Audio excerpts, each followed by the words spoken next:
Alright guys, so in this video I played Assassin's Creed Brotherhood in 2022, the sequel to Assassin's Creed 2 and releasing on November 16th, 2010. Brotherhood is still a lot of people's favourite game, and so many people say that they want Ubisoft to go back to these type of games. A strong reasoning for why Brotherhood is so beloved would be the main things such as a great choice of characters with an incredible story running on from Assassin's Creed 2, but basically placing it into a different setting of Rome in Italy, looking even better in terms of graphics as well as refining the gameplay mechanics. Brotherhood actually released only 9 months after the second game, however for someone playing this game that didn't know beforehand, I don't even think they would even realise. It improves a ton of different aspects which can easily take people's #1 spot for the franchise. So like in my Assassin's Creed 2 video, I'll talk about my thoughts of the game and give an in-depth 2022 review to you guys. Like I'll be doing with all the other games in the series to let you know if they're still worth it in present day. So if you go on to enjoy this video, then you can hit that like button down below and even subscribe to the channel if you are new, if you want to see more Assassin's Creed content for the rest of the games as well as my G Fuel content on the side. The game obviously starts out running on from the exact place Assassin's Creed 2 ended. Now for people that haven't played the second game, I'll give a brief summary for you to understand.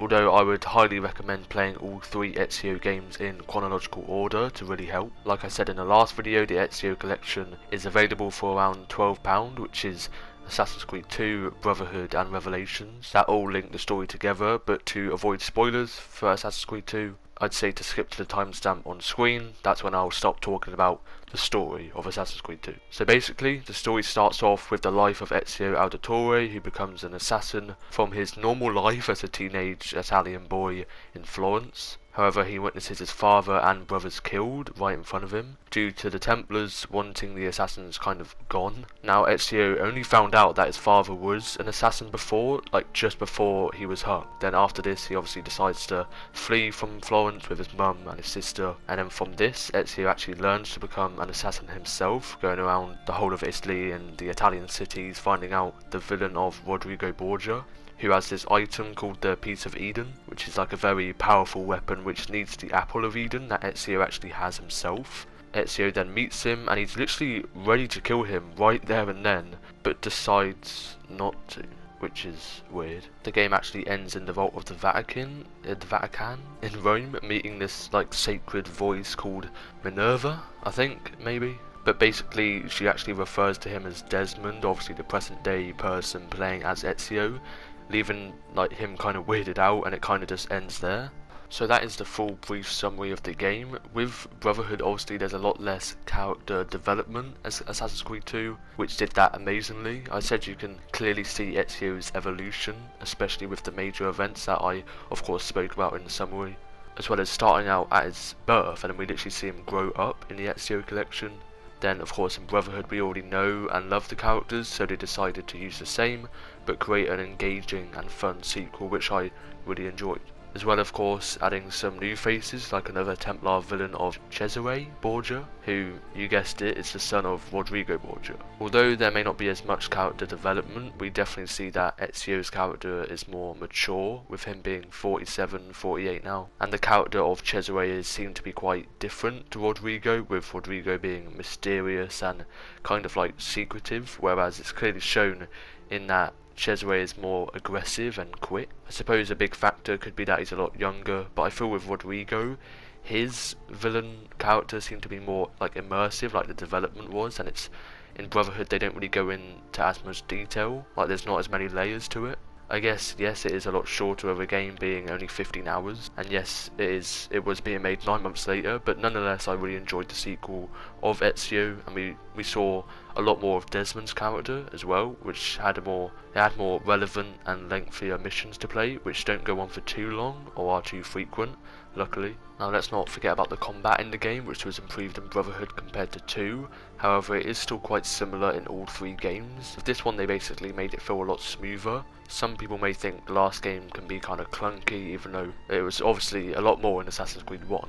They definitely made it better in this one. It feels so clean for bearing in mind a 12-year-old game. They of course introduced chain assassinations, which are so fun to do, basically having the ability of chain killing one after the other continuously. The movement is definitely refined and flows better, with also being easier to do. For some people this can also be a bad thing, as there isn't much of a challenge in killing a bunch of guards and it kind of removes the realism of the game. Now the parkour aspect is drastically improved in Revelations from Brotherhood, but 2 and Brotherhood feel pretty similar to me, so not really much of a difference there. Then they added more gadgets and weapons to use, of course, giving more of a sense of creativity, I guess, in fights that you can have fun with, for example the crossbow.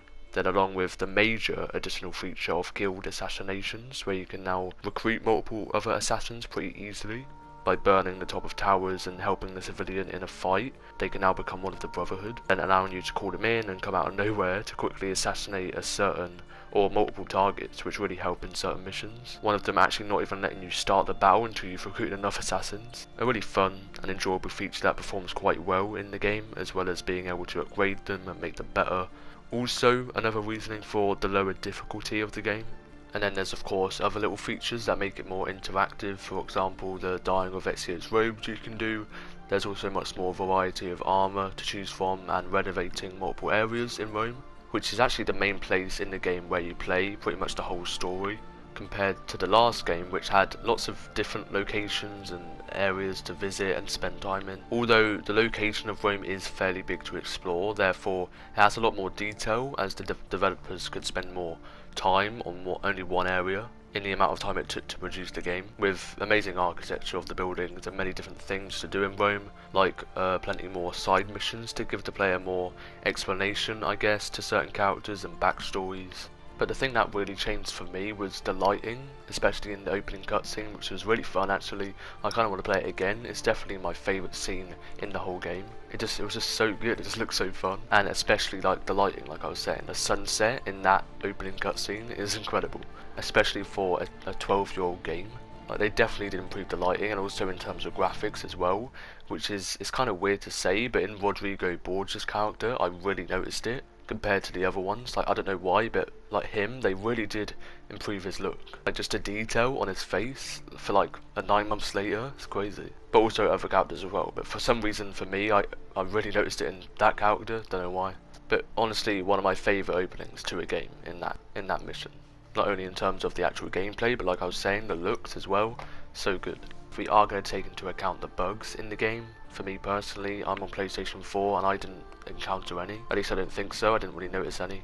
But who knows, it kind of just depends really, but for me that's not really an issue. And I think that is going to wrap it up for my 2022 review of Assassin's Creed Brotherhood. I'll give the overall rating an 8.5 in my opinion. 12 years after its initial release, it still holds up in my opinion, and it's 100% worth buying till this day, for sure.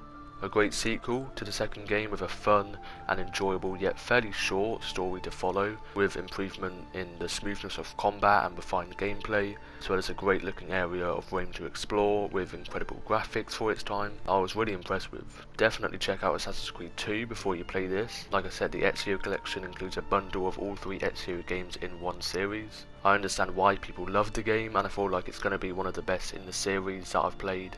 But like I said in the last video, I'll be doing a video on each one of the games in order, as I haven't played them all. Therefore, up next is of course Revelations. And I hope you enjoyed the video. If you do, hit that like button down below. Of course, subscribe to the channel if you are new.